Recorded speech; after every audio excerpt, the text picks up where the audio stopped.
امام محمد باقر علیہ السلام اور امام جعفر صادق علیہ السلام دونوں سے روایات ہے، جو شخص خدا کے دیے ہوئے رزق پر راضی ہو، قناع ہو، وہ دنیا کے بے نیاز ترین اور سب سے غنی انسان ہے۔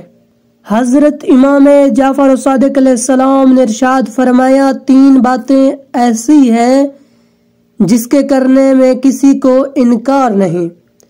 نمبر 1، اچھے برے کی امانت ادا کرنے میں۔ نمبر 2، اچھے برے سے وعدہ وفا کرنے میں۔ نمبر 3، والدین سے نیکی کرنے میں، خواہ وہ برے ہوں یا اچھے۔ آپ نے فرمایا، نیکی انجام دو، چاہے کوئی نیکی کا اہل ہو یا نہ ہو، کیونکہ اگر وہ اس کا اہل نہ ہوا تو تم نیکی کرنے کے اہل ہو۔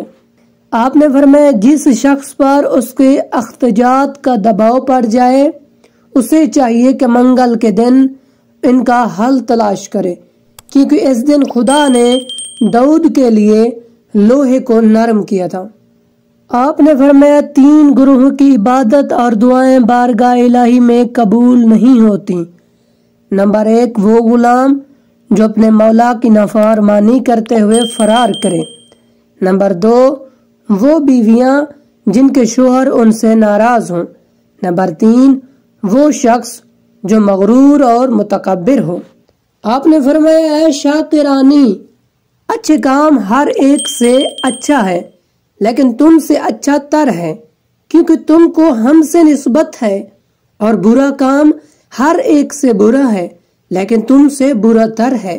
بعض جگہ یہ ملتا ہے کہ برا تر ہے اس لیے کہ تم کو ہم سے نسبت ہے۔